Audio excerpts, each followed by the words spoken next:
죽음 명상에 대해서 말씀드리겠습니다. 사실 우리는 태어나는 순간 이미 죽음은 기정사실화되어 있지 않습니까? 누구나 다 빠르거나 늦거나 이런 문제는 있겠지만 하여튼 태어난 사람은 영원히 불생불멸하는 사람은 없으니까 언젠가 이 육신은 죽는 것은 분명할 것입니다. 우리 몸에서 영원히 떠나면 이 육신은 주인을 잊고 있는 정말 싸늘한 물건에 지나지 않는 것이죠. 생각해보면 참 허망한 것입니다. 그러니까 우리 생에서 가장 중요한 것은 죽음이라는 공부를 해야 된다고 저는 생각합니다. 죽음을 생각하고, 그래서 톨스토이는 얘기했잖아요. 죽음을 생각하고 살지 않고 사는 사람은 동물과 뭐가 다르겠느냐 이런 말을 했어요. 죽음에 대해서 많이 준비를 해야 된다는 말을 그 톨스토이는 많이 하고 죽음에 대한 명언도 많이 이렇게 만들었던 사람이죠. 죽음은 우리가 생각하는 것처럼 그렇게 무섭고 괴로운 것만은 아니라고 합니다. 임사체험을 했다거나 선지식님들의 말씀을 들어보면 그렇게 말씀을 하고 성경이나 이런 불경이나 이런데 뭐 그런 말이 많이 나오죠. 영혼 명상을 통해서 단련된 사람은 매일 죽는다고 말하는 거죠. 말하는 사람이 있어요. 왜냐면 자기 영체가 매일 빠져나가서 저 우주 쪽을 이용하다가 다시 들어오고 이런 걸 자유롭게 할 수 있으니까 영혼이 매일 몸에서 빠져나가 자유롭게 천국을 여행했으므로 그 사람은 죽을 때 전혀 괴롭거나 조금도 이상하게 생각하지 않는답니다. 그죠? 실버 코드라는 그 어떤 쫙 연결돼서 우리가 빠져나가면 줄이 있는데요. 그 줄을 끊으면 아주 영원히 가는 거니까 그것만 다르다는 것이죠. 그저 매일 가던 길을 이번에는 돌아오지 않고 영원히 천국으로 간다는 것 뿐이랍니다.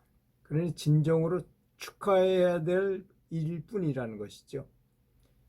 그러나 마음의 집착을 그러려면 마음의 집착을 버려야 한다는 것입니다. 우리는 누구나 100% 언젠가는 죽는다는 사실을 잊어버리고 살아요. 젊은 사람들을 보면 몇백만 살 것처럼 아주 전혀 그런 것에 신경을 안 쓰고 살죠. 사실 죽음은 성스러운 것입니다. 그러므로 성스러운 천국에서의 여행 축제를 미리 준비해야 합니다. 이것은 결코 허황된 신비주의가 아닙니다. 지극히 사실적인 진실인 것입니다. 여러분 죽음에 대해서 생각해 보거나 죽음을 한번 깊이 공부해 보신 적이 있나요? 죽음학이라는 것도 있고 생사학이라는 것도 있고 또 죽음에 대한 저는 노인대학에 가서 이런 걸 공부해 가지고 가서 강의를 했어요. 근데 굉장히 걱정되더라고요. 돌아가신 아버님 친구분들은 아직 살아 계셔 가지고 그 노인대학에 120분이나 계시는 노인들 앞에서 이 웰다잉에 대해서 말씀을 드리는데 그래서 공부를 아주 단단히 해가지고 가서 굉장히 자세하게 2시간 동안 설명을 해드렸는데 그리고 이제 식사도 같이 하게 됐어요. 그분들하고. 근데 그분들이 저보고 우리 동네에서 영웅이 태어났다 이런 말씀을 하셨어요. 그때 기분이 정말 좋고 참 안심이 되더라고요. 이분들이 그리고 제 강의를 들었던 분들이 너무나 행복하셨어요. 죽음은 그렇게 우리가 생각하는 것만큼 괴롭거나 슬프거나 너무 어려운 것만이 아니고 몸에서 일단 나가면 굉장히 자유스럽고 평화스러움을 느끼고 사랑을 느끼는 그런 존재가 된다. 그러니까 살아있을 때 어떻게 선행을 잘하고 뭔가 종교적인 또는 명상이나 이런 걸 종교를 믿기 싫으면 그냥 명상을 하면 되잖아요. 어떤 것에 얽매이기 싫으면 그런 걸 해야만 된다는 것을 제가 자세히 말씀드렸던 기억이 납니다. 집착을 한다는 것은 천국을 여행하는데 하등의 도움이 되지 못하는 아주 첫 번째 장애라고 그러잖아요. 그렇다고 결코 정없이 매정하게 살라는 그런 말이 아닙니다.